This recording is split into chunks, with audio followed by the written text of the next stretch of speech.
We have fine gimel. If one rinsed it in mikveh, if one rinsed it in a mikveh, olive baskets or grape baskets, and they changed its color, it remains valid. Rabbi Yossi says dye water disqualifies it, the mikveh when there is 3 lugam, but doesn't disqualify it by change of color. If wine or olive sap fell into it, the mikveh, and they changed its color, it's invalid. What should we do? We should wait until one rain falls and its color returns to the color of water. If it contains 40 saw, it can draw water, carry it, and on its shoulder and place it into the mikveh and until its color returns to the color of water.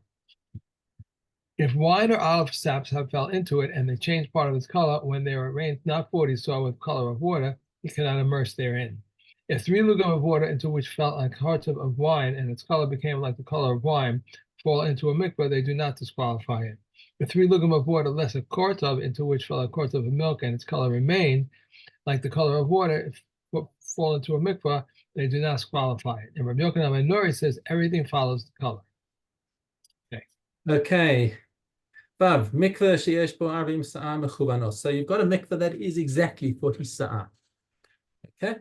Yadu shnayim v'tavlu ze achar ze. So 2 guys come and want to tovel in it. So the first guy gets in and dunks. Obviously, there's not space in there for 2 people. So the first guy goes in and dunks, and he gets out. Problem is that as he gets out, some water is obviously going to adhere to him. So now you've got less than 40 sa'ah in the mikveh. Okay. Harishon tahor v'hasheni tameh. So the second guy is not going to be purified because the first guy took out some of the water. Rabbi Yehuda Omer, im hayu raglav shel rishon nogos b'mayim af hasheni tahor. So Rabbi Yehuda says, well, there is a way out of this. If the first guy keeps his foot in the water while the second guy is submerging, then all of the water that's on his body is considered connected to the mikveh, and it adds to the shira of 40 sa'ah. Okay. Apparently, the Tanna Kama does not agree with this. Now, it bilbo es sagos. Now you've got a thick blanket. This blanket became tameh, and he wanted to purify it. So he dipped this thing into the 40 sa'ah mikveh, and you know what's going to happen when a blanket goes into the mikveh. It's going to soak with water. It's going to pull out water. So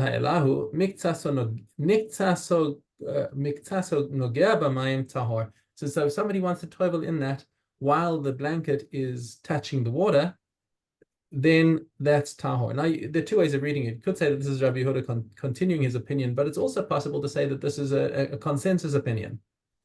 That in this case, the Tanna Kama would agree that that with the blanket, all the water is connected because the blanket is saturated with water.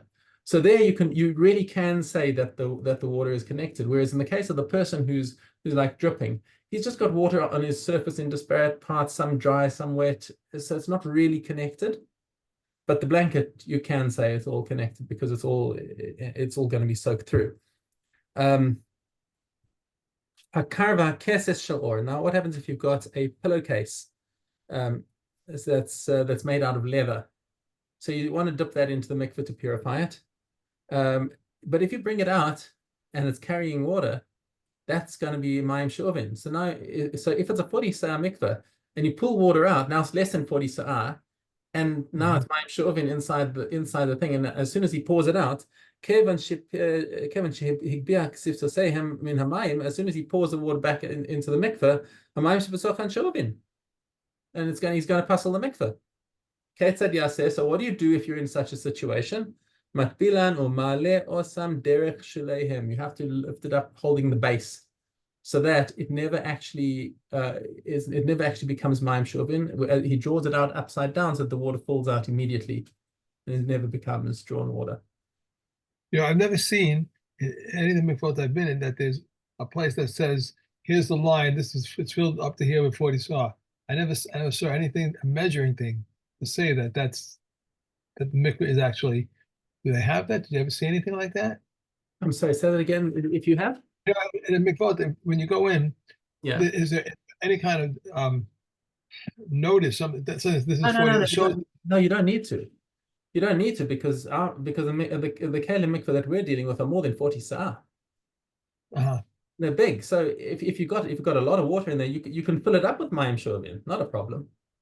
Okay, so You're allowed to pour I'm the not water looking, back in. I'm not looking for a demarcation that says, oh, this is up 40 soil No, over no, here, no, you no, know. no, absolutely not. Nobody's going to take that chance. No, it's Right. here we're talking about a minimum shear mikveh, where Okay. if you take the water out of the mikveh, it's going to be less than 40 sa'ah. Now you're going to pass on the mikveh. Nobody's Right. taking that chance. Mm. Okay. Zayin. Hitbil es hamita. So now it's possible for a bed to become tameh, and very possible for a bed to become tameh. In fact, pretty much every bed in the Jewish world is tameh if a woman has ever slept on it during her niddah. Okay, it's tameh midras. So now it comes a time of Mashiach, and we want to start becoming tahor and going back into the base of Mikdash. People are going to either have to start toveling their beds, or they're going to have to start using hammocks. Okay, so now here somebody wants to tovel his bed, and the mikveh is just about big enough to admit the long board. But what he's got to do is, we're talking about a cave over here, and it doesn't have a nice it's a tiled base like our Mikvaos. It's just like a pond. And in order to get the bed into the mikveh, he has to shove it down into the mud at the bottom. Okay. Now the mud is too thick. Now we spoke about mud before. We said that if it's very thin mud, then it counts towards your shear and you can tovel in it and everything. But here we've got like thick sand. It's the base of the pond, and he's got to push it down. Even though you have to shove the bed into the thick mud at the bottom, it's tahor mipnei shamayim mekadmin, because the water got there first. Okay, so as he pushes the bed deeper into the mud, he's pushing down mikveh water with it. Right. So it all comes out okay. Mikveh shemeimav meru dadin. Now, what happens if you've got a very shallow mikveh? And so it's got 40 sa'ah, but it's just very shallow. Or here our situation is likely that the basin of the mikveh is big enough to fill up, but it's been hot and the water's evaporated, so there's very little water at the bottom.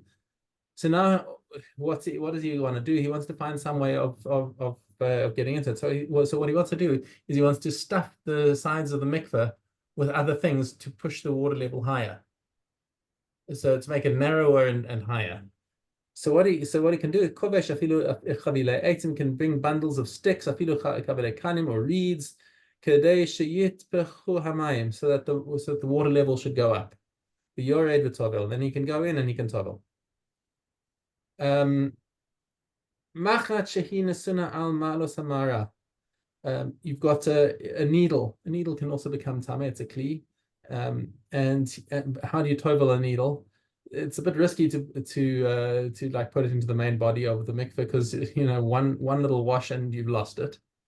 So what you do is you put it on the steps of the cave. Okay, and hayamolech or maybe b'mayim, and he just pushes with his arm a little wave of water to wash over the needle. Kevan she'avar aleha hagal tahora. Now, the Mishnah actually had to come and tell us this, because our general principle is that a mikveh is matar b'ashborin only when it's stationary water. It can't be flowing. Okay, so this over here is not considered flowing. It's still considered a mikveh. It's just what water's never really that still, especially if you're getting into it. So in the same way, this water that is purifying the needle is still connected to the rest of the mikveh, so is all okay. All right. Perek Ches Aleph. Eretz Yisrael Tahora u'mikveoseha tahorim. Okay. So first of all, this is just setting context. It seems to be almost like an obvious statement, but it's setting context for what's going to come in the rest of the Mishnah. That in Eretz Yisrael, any mikveh that was created by Jews is assumed to be tahor. You don't have to worry anything about it, and all good. Right, now, in contrast, mikvaos ha'amim shebechutz la'aretz. Okay, so now let's say you're in Rome and they made a bathhouse. Now, bathhouse has got all the structure of a mikveh, but chances are it's mayim she'uvim. They're not likely to let it just fill up with rainwater. Okay. So the Mikvaos Amim Shebachutz Laaretz Kesherim LeBaalei Krayim. They're good for a Baal Keri, and that's actually an important halacha that we learn over here. That a Baal Keri is a much lighter level of tumah. Why would a Baal Keri need to go to mikveh in Chutz Laaretz? Because there was a Gezeres Ezra. Remember, there was a Takanas Ezra which fell away because people just couldn't keep it, which was basically that if you wanted to learn or daven, then you had to be tahori from Baal Keri, from Tumas Keri. Okay, so you could go into a bathhouse, you could go into your swimming pool, a below ground swimming pool, that is. Even though it's filled up with Mayim Shovin, that's good enough for to remove Tumas Keri. As a matter of fact, that's actually the reason why we go to mikveh on Erev Yom Kippur, is to remove Tumas Keri from ourselves. Okay, because it's not removing any other tumah from us, from the men specifically. Women have got a different issue because neither does Minatara. But Tumas Keri is there's no, it's just like a chumrah of Erev Yom Kippur.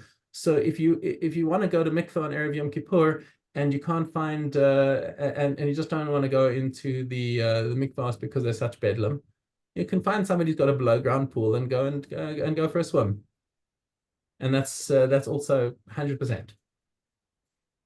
Okay. Even if they were filled up by kalim. Okay. Eretz Yisrael. Now, non-Jews who have mikvaos in Eretz Yisrael, or shechutz lemaftech. If it's outside the maftech is the gates.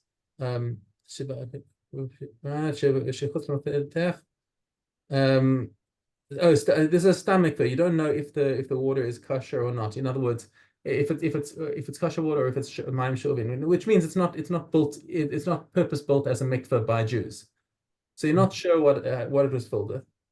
So if it's outside the city, that's considered kosher because people aren't going to invest in it. It's just like a hole in the ground, and you have no reason to believe that anyone would be matriach themselves to bring kalim of water, to bring a hose pipe to fill the thing up. It's probably rainwater. Kashem afle nidos. You can even a woman who's got tumah d'oraisa and who is the threat of kares for not going to mikveh, it's still good. However, inside the city, kashem lebaalei keri, you're allowed to do it to get rid of the tumas keri. But other levels of tumah does not remove. Okay. Rabbi Eliezer Omer hakrovim le'ir v'laderech tameim mipnei kavisa. He says the ones that are close to the city and to the road. He says you can't rely on those either because people come and wash their clothes in them, and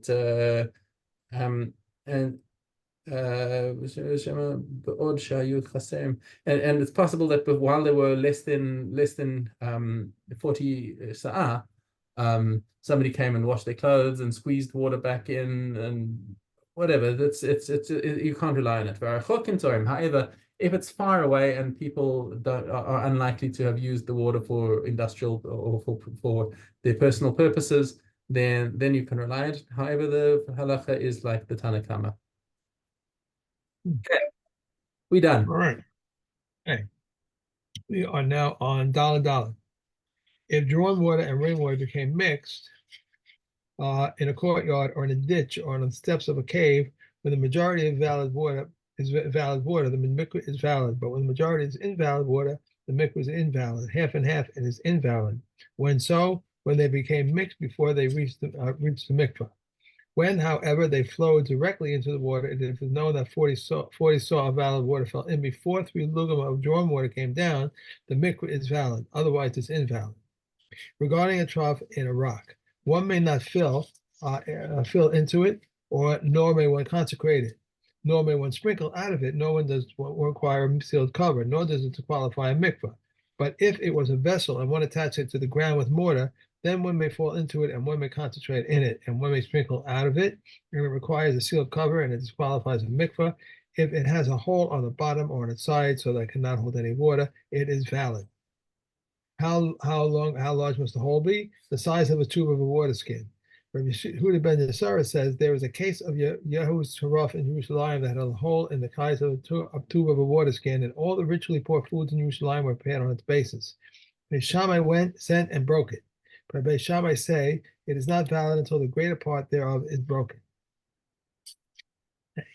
And if water of a spring was directed over a trough, excuse me, it is invalid. But if it was directed over the edge, even a little, then that which is outside the trough is valid because the spring purifies whatever its amount. If it was directed over a pool and it was then interrupted, it's like a mikveh. And if it was made to flow again, it remains unfit for zavim and for mitzorim and for consecrating therefrom purification water until one knows that the former water has flowed out. Okay. Taurus, Daled Gimel. Second, four, okay. Yeah. Okay. Okay. If a sheretz was in the mouth of a weasel or a shedevela in the mouth of a dog, and they would pass between tahor people, or tahor people pass between them, this doubt is ruled tahor, since the tumah does not have a place. If they were picking at the sheretz or nevela on the ground, and a tahor person said, "I walked in that place, but I do not whether I touched this tummy item or I did not touch it," the uncertainty is rutame because the tumah has a place. If an olive vial of a human corpse was in the mouth of a raven, and it is uncertain whether it formed a roof over a person or over utensils in a private domain, the uncertainty regarding a person is rutame, and the uncertainty regarding utensils is rutahor.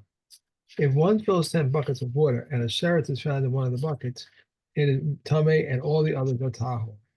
If one pours water from one vessel to another and a sheretz is found in the lower vessel, the upper one is tahor. On account of 6 cases of tumah uncertainty, we burn tumah on account of the tumah off certainty of a base hapas, and it's account of the tumah uncertainty of earth, which comes from the land of the nations. On account of the tumah uncertainty of garments of our arts, on account of the tumah uncertainty of utensils, they are found on account of the tumah uncertainty of spittle that is found, and on account of the tumah uncertainty of human urine, which is in proximity to animal urine. On account of definite contact with these items, which constitutes a question of tumah, we burn tumah. In Rav Yossi says on account of a questionable contact in a private domain, but the Kakaman say in this private domain we suspend truma on the public domain. It is tahor. Okay. Okay. And Now to Olos. okay. And, okay.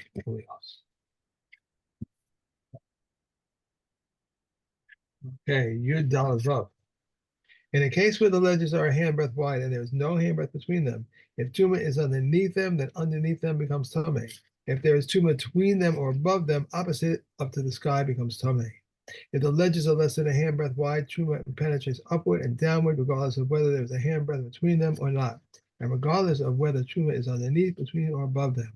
The same rules apply to the curtains that are on the curb handbreadth above the ground.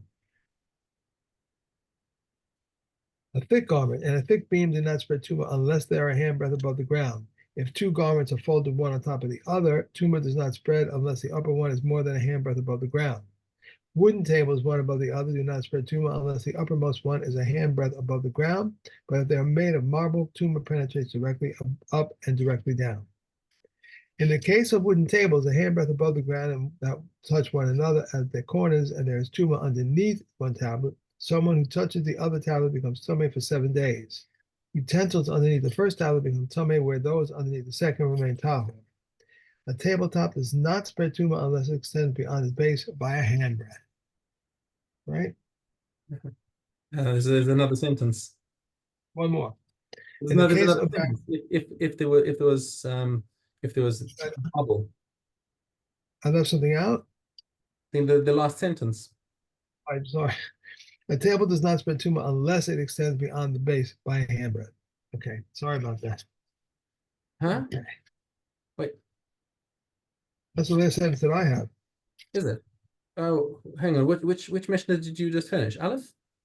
I did the test for base. Oh, base. You went further. Okay. Did I lost concentration then? Because I thought you were still in Aleph. Okay, fine. We were actually I was only supposed to do Aleph. Never mind. Okay. So Tomorrow start with base. So base. Okay, all right. Okay, Chulin. Okay. Second.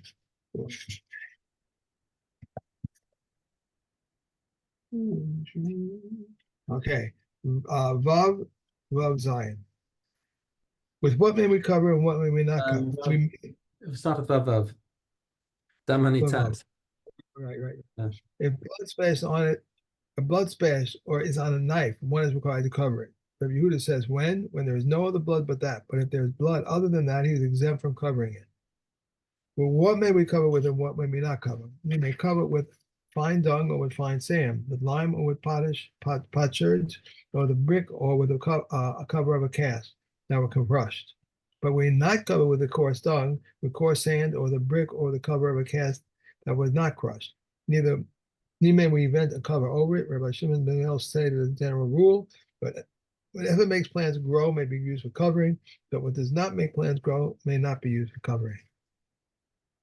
And the prohibition against eating the sinew of the thigh applies both in the land and outside the land. When the temple exists and the temple does not exist to unconsecrated animals and the consecrated ones. And it applies to an animal, to a beast, the right thigh and the left thigh, but it does not apply to a fowl because it has no spoon-shaped hip. And it applies to a fetus. Rabbi Yehuda says it does not apply to a fetus and its fat is permissible, and butchers are not believed concerning the sinew of the thigh. These are the words of Reb Meir, but the sages say they are believed concerning it and concerning fat. Okay. So tough.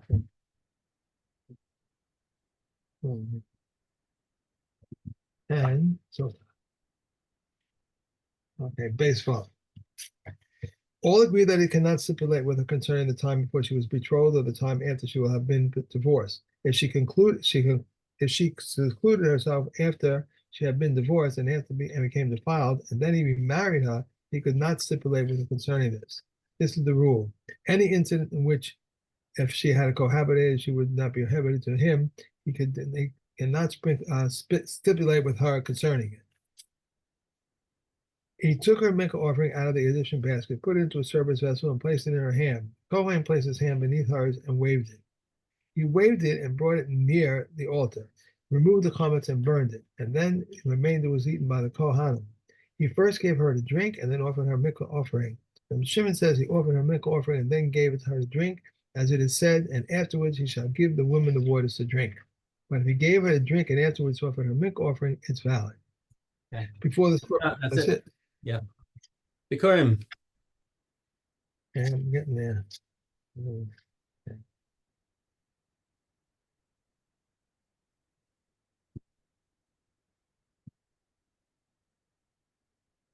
Oh, Zion. okay.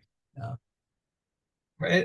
Originally, anyone knew how to recite recited, and who did not know how to recite then they read it to him. When they refrained from bringing, they ordained that it should be read to both those who knew and to those who did not know. The rich brought their Bikurim in silver and golden baskets, and the poor brought them in wicker baskets and peeled willow branches, and the baskets of the Bikurim were given to the priests. Rabbi Shimon ben Nana says one who decorates the Bikurim with other than the 7 species. Rabbi Akiva says one decorates the Bikurim only with the 7 species. Okay, and that's it. And I wish you Shabbos. And you too, I would say quickly before you run, I heard an interesting story, but I don't remember which year it was in.